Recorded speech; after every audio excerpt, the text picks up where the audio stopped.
তো মাছি ঠেঙ্গা আমার আমার আমার আমার নামর দোষ। আমার নাম হইল সারিমুল হক। সারিম শব্দর অর্থ হইল থলুয়ার। থলুয়ারে হুঙ্গা দেয় না খালি কাটে। মারাত্মক বা মানে বিতর্কিত 2-3টা প্রশ্ন আমার কাছে আইছে। এগুলো আমি একটা কিতাব দিয়ে চাবি তলি যাই।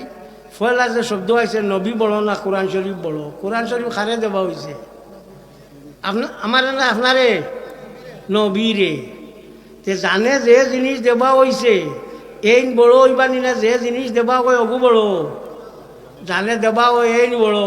হাসিয়াতুল বাজুরি আল্লাহ মতনির বুরদা কিতাবের মধ্যে আল্লামা ইব্রাহিম বাজুরি রহমতুল্লাহ তাআলা আলাইহি আনছেন যে আল্লাহর হাবিব সাল্লাল্লাহু আলাইহি ওয়াসাল্লাম কোরআন শরীফ তাকিয়াও বড়।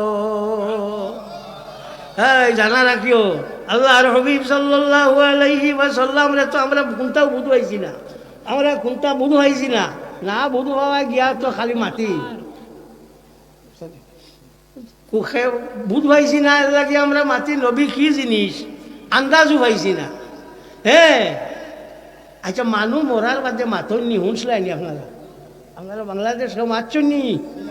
একজনও নাইনি। ও তাই নো আমরা লাগা নবীন আমরা লাগান, তুই মাতিলাই নাকি? হযরত ফজল ইবনে আব্বাস রাদিয়াল্লাহু তাআলা আনহু, হযরত আব্বাসের ফুয়ার নাম হইল ফজল। যে সময় আল্লাহর হাবিব সাল্লাল্লাহু আলাইহি ওয়াসাল্লাম রে খবর নিয়ে রাখা হইছে, ওই সময় তাইন কইলা বলে নবীর শেষ দেখা খান আমি দেখি যাই। আর দেখতাম না কইয়া তাইন ওলা কাপড় মেলিছন, কাপড় মেলিছন, মেলিয়া চাইছন এমন সময় দেখুন টুটে লড়েল খান লাগাইছন। শুনুন আল্লাহর হাবিবর জবান থাকি বারো, ইয়া রাব্বি হাবলি উম্মতি, আয় আল্লাহ তুমি আমার উম্মত রে মাফ করি দে।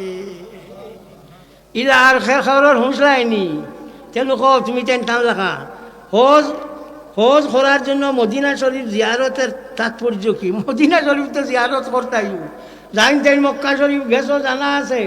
মক্কা শরীফ যাওয়ার বাদে যে ঘুরো গেছো গিয়া দেখছো নিয়ে আপনার মিজাবের রহমত দেখছো নিয়ে খান লাল লাল মুখা এখন আছে না নি ফাত জি দেখছো না? কিন্তু হজরতটা মানুষ নাইনি। আমি নু ভাই বাংলাদেশি মানুষ নু ভাইলাম লড়ো নাকি? আলহামদুলিল্লাহ।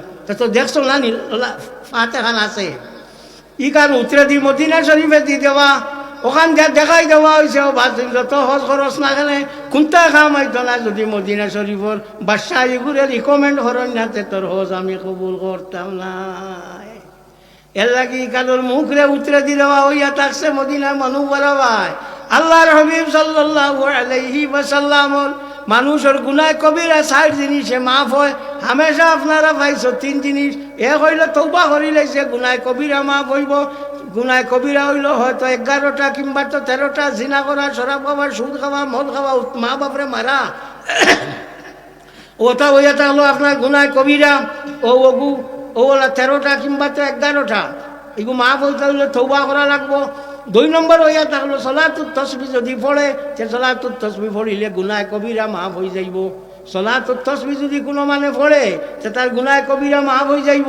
মনে রাখিও নমাজ পড়ছে না বহুত দিন হয়েছে, নমাজ লগলা আখটা আল্লাহ তারে ভিড়াই দিছে, নমাজ শুরু করছে 5 বছর নমাজ নাই, ইউ ছুটি তো গিলা ও বলে কিতা করো সলাতুত তাসবিহ পড়িল দরবার শেষ। আমার মাত বালা করে বুঝছো নি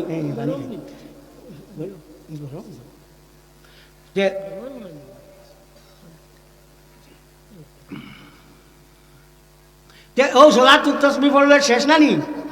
3 নম্বর হইল মুর্দা 10 কদম 40 কদম বইয়ানে গুনাহ কবিরা শেষ, আর কোনটা লাগতো না। আর 4 নম্বর হইল আল্লাহর হাবিব সাল্লাল্লাহু আলাইহি ওয়াসাল্লামর রোজায় আতর গিয়া তান লগে যদি কোনো মানুষে জমাতে নামাজ পড়িলে গুনাহ কবিরা শেষ। নবীর লগে নামাজ পড়লে গুনাহ কবিরা শেষ। কোন কিতাব বলেছো? বেদায়া ওয়ান নেহায়া কিতাবের মধ্যে হাফিজ জামাতুদ্দিন ইবনে কাসির আনছেন গুনাহ কবিরা শেষ হয়ে গেল, আর তার কোনো গুনাহ কবিরা রইতো না। এর লাগিয়া মদিনা মনোবরা যাওয়ার বাদে মুসলা শিখিয়া রাখো, প্রত্যেক জায়গায় সবসময় ডাইন্ডারা দিন নমাজ পড়লে সব বেশি জানা রাখিও। আর মদিনা শরীফ যদি আপনার মসজিদে নববীত ও মূল ওখানে নমাজ পড়া পড়ে সে জানা রাখিও খাম হয়ে যাইব। এটা কি ওর মাদ্রাসার বৈশাল? ও আচ্ছা, তো তো আল্লাহর হাবিব সাল্লাল্লাহু আলাইহি ওয়াসাল্লামর রোজায়াতর গিয়া যে মিম্বর আছে মিম্বরের বাউ ধারে দি নমাজ পড়েছে সওয়াব বেশি, অন্য জায়গাত নমাজ ডাইন ধারে দি পড়লে সওয়াব বেশি, আর ইনো বাউ ধারে দি পড়লে সওয়াব বেশি। খেনে বলে আল্লাহর হাবিব হৌ ধারে দি আসুন এর লাগিয়া রাসূলুল্লাহ সাল্লাল্লাহু আলাইহি ওয়াসাল্লাম ইনো আসুন ঠাই নইয়া থাকলে সাফি ঠান যদি করিলেন তার কোনো অসুবিধা নাই। আমি বুঝি না আমরা দেশের মানুষের তার আকল কিতা হইল এরে কইবা সফা তুফাত নাই, যার যারি কাম দে যার যারি ছুটো বলে ছুট ফারস্তে ছুট নবীরে সফা তালা মানে না।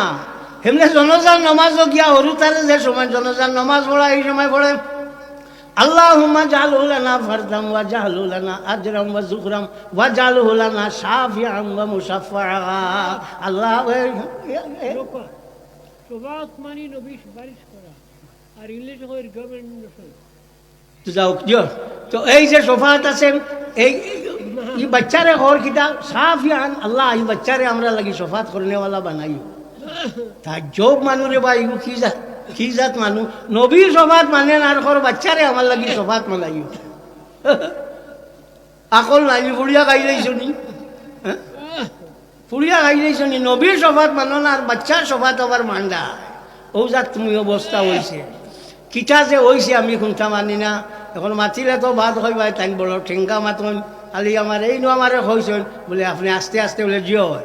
এখন আমি কইলে কইম ও কথা, হ্যাঁ তখন আমি কইলে কইম ও কথা বলে তোমার জানি যে দশা লাগাইছ এই দশায় বুধ হওয়া যায় হঠাৎ খল্লা থাকিলেন জুড় বাজু বড় সাল্লাল্লাহু আলাইহি মুহাম্মদ সাল্লাল্লাহু আলাইহি ওয়াসাল্লাম সাল্লাল্লাহু আলাইহি মুহাম্মদ সাল্লাল্লাহু আলাইহি ওয়াসাল্লাম।